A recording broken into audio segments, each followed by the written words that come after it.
Halo teman-teman, selamat datang lagi di channel saya di Rimba Borneo. Apa kabar semuanya? Nah, kali ini kita akan membahas tentang tanaman yang mungkin bagi sebagian orang sulit ya, entah itu di air ataupun di darat. Nah, saya sih percaya kalau tanaman ini sulit ya. Kenapa? Karena kalau tanaman ini gampang untuk dibudidayakan ataupun ditanam, maka dia akan murah teman-teman. Nah, sampai detik ini tanaman yang namanya Pogostemon helveri atau dono itu masih relatif lebih mahal ya. Bahkan seperti anubias harganya mulai dari 8.000 sampai 10.000 per batang dan puluhan ribu per pot. Nah, yang merah itu jauh lebih mahal lagi. Nah, sebenarnya begini teman-teman, semoga aja nggak ada yang marah sih ya, karena kebanyakan sih untuk beberapa tutorial seperti Madagaskar segala macam tuh banyak yang komplain ke saya, banyak yang protes, ngapain sih share-share kayak gini, nggak penting nggak gitu kan, udah jual-jualan aja gitu. Tapi nggak gitu teman-teman, saya ingin apa yang saya ketahui itu bisa kalian nikmati juga gitu ya. Jadi sebagai rasa terima kasihnya ya mungkin kalian bisa beli di saya kan gitu ya. Oke. Jadi gini teman-teman ya, donoi ini di habitat yang aslinya ya di daerah Thailand sana itu dia mohon maaf agak berisik di sini, banyak orang ya, ada anak kecil segala macam. Itu dia tumbuhnya di batu-batu teman-teman ya, di sungai-sungai, kemudian di batu-batu gitu ya, dia nempel. Jadi tanaman ini termasuk tanaman yang semi epifit gitu. Nah, jadi seringkali kalau kalian tanam di media yang berlumpur seperti stem pada umumnya dia akan mati teman-teman. Jadi gunakan media itu yang dia berpasir ya teman-teman ya. Nah, kalian seperti ini ya, kalian lihat ya, ini saya menggunakan campuran soil ya. Kemudian ada ini apa itu namanya, rumah bakteri. Ini adalah bekas Riscape Aquascape yang saya pakai di sini media tanamnya gitu. Oke, jadi pertama media usahakan jangan mampet ya. Terus kalau bisa memungkinkan itu tidak tergenang air teman-teman, karena dia suka akarnya itu menyerap oksigen langsung dari udara ya. Kalau misalnya ini tergenang air maka dia akan kurang oksigen yang bisa diserap oleh akar gitu. Nah, di sini ada dua tempat ya. Dan di situ juga ada, di sana juga ada, nanti kita lihat. Nah, jadi begini teman-teman, kenapa ini nggak saya budidayakan di pasir? Sebenarnya bisa teman-teman ya, karena stok saya nggak banyak. Jadi ketika saya taruh di pasir di sini dia nggak fokus gitu ya. Saya tambahin tanaman-tanaman lain, kesenggol, kecabut. Jadi nanti kalau udah banyak baru saya budidayakan di pasir di sini gitu ya.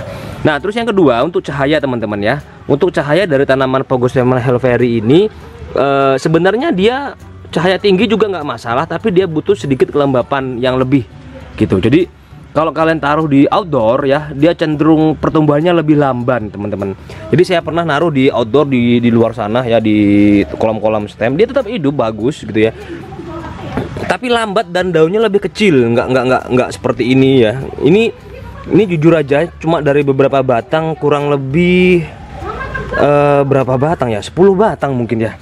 Nah, ini dalam kurun waktu kurang lebih 2 bulan udah bisa segini. Ini juga sama, hanya sekitar 10 batang ya. Sudah yang kosong-kosong itu saya panen. Jadi dalam waktu 2 bulanan setengah paling lama kalau nggak salah, nggak lebih, pokoknya nggak sampai 3 bulan. Ini sudah sebanyak ini teman-teman. Nah, ini kondisi juga udah dipanen gitu. Jadi nggak terus dibiarin gitu ya. Kalau andai kata nggak dipanen ya dia bisa lebih banyak lagi dari ini gitu. Nah, terus yang kedua masalah air teman-teman. Nah, airnya gimana? Nah, sebelum kita ke air, itu karyawan saya lagi manenin tanaman untuk dijual ya. Nah, itu namanya Amerijal, nggak pakai baju nanti disensor. Oke, nah ini perkembangan greenhouse ya teman-teman ya. Nah, itu baby tears Kuba ya. Itu hairgrass yang udah cukup ngarpet banget itu. Kalian tahu nggak itu apa? Itu adalah Pogostemon helveri, Staurogen repen ya.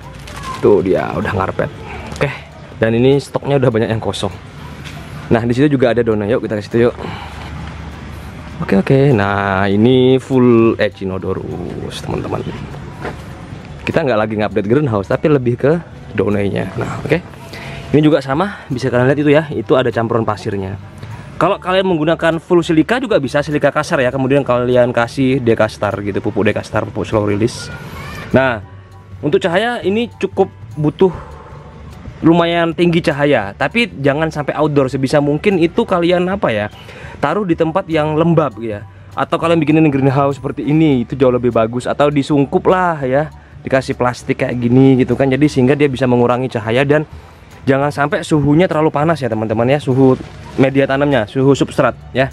Suhu substrat gimana caranya supaya tidak panas, karena ketika suhu substratnya panas itu dia cenderung mati dan tidak berkembang baik ya. Karena di alam kan dia tumbuhnya di sungai-sungai, airnya mengalir terus, jadi suhunya selalu terjaga. Suhu 28 sampai 30 itu sebenarnya masih oke teman-teman. Nah, untuk airnya sendiri saya punya pengalaman ketika saya taruh di outdoor atau di tempat lain yang menggunakan air hujan, air tanah ya, terutama di Jawa ya, yang kandungan kapurnya tinggi ya. Itu tumbuhnya sangat tidak bagus teman-teman. Nah, di sini saya menggunakan air RO teman-teman. Nanti ada yang bilang, "Mas, di tempat saya pakai air sumber apa aja bagus kok. Pakai air tanah bagus." Yang mungkin di tempat kalian airnya bagus gitu ya, karena setiap air tanah di masing-masing daerah itu beda-beda. Cuma umumnya di Jawa Timur, Jawa Tengah itu tinggi sekali untuk kandungan kapurnya. Yang berbahaya itu sebenarnya kapurnya teman, bukan TDS-nya ya. Oke teman-teman, untuk yang selanjutnya, nah ini yang sebenarnya rahasia ya, ini rahasia yang saya bongkar lagi. Untuk perbanyakan daun ini dari daun teman-teman ya. Jadi daun ini bisa, cuma mungkin agak lebih sulit ya, tapi itu dari daun ya. Caranya seperti apa? Ketika ada daun yang cukup tua, itu kalian ambil kayak gini aja gitu ya. Nah seperti ini. Nah ini kemudian kalian tanam teman-teman ya, cari media tanam apapun bebas. Itu pucuknya yang bagian daun tangkainya itu kalian kubur. Nah jadi nggak usah semuanya, cukup yang di bagian ujungnya aja ya, yang ujung yang dekat dengan pangkal batangnya gitu. Dan dalam 2 bulan dia sudah mulai menumbuhkan tunas. Sayangnya saya nggak ada yang lagi menumbuhkan tunas dari daun ya teman-teman ya. Dan sebagian ini juga itu dari daun teman-teman. Memang tingkat keberhasilannya rendah ya, sekitar 30-50% dari pengalaman saya gitu. Tapi apabila kalian punya 100 daun ya cukup banyak banget. Jadi kalian cukup mangkas gitu ya, itu udah bisa diperbanyak. Nah di sini saya ada contohnya, kemarin kurang lebih 2 minggu sudah saya tanam dari daun. Coba saya ambil di sini ya, kalau nggak salah ya ini ya. Nah ini, nah itu bisa kalian lihat nggak, itu udah tumbuh akar tuh ya.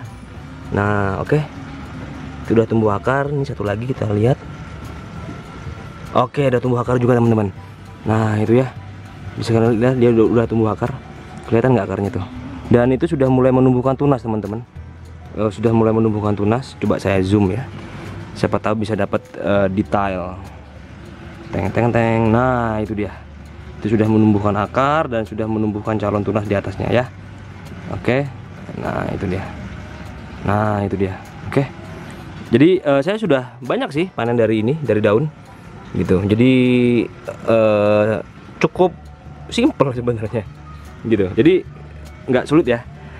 Jadi banyak banget cara budidaya tanaman. Dan Donoy itu rahasia yang paling besar yang belum pernah di-share kalau menurut saya. Saya nggak ada dengar dari YouTube yang share ini, bahwa budidayanya menggunakan daun teman-teman. Kita pindah ke sini. Nah ini adalah Donoy yang baru saya tanam kurang lebih 3 minggu ya, kurang lebih 3 minggu. Ini saya menggunakan coba-coba pakai tanah kebun teman-teman. Ini tanah bambu ya, tanah yang di bawah bambu, yang mana tanah murni. Karena di tempat saya itu tanahnya itu mayoritas tanah vulkanik ya, yang mana kena gunung kelut, jadi dia keras, membatu, banyak pasirnya gitu. Jadi saya menggunakan tanah murni. Ini juga cukup bagus. Cuma ya itu, medianya airnya saya menggunakan full RO teman-teman. Kalau nggak gitu dia ngerak berkapur.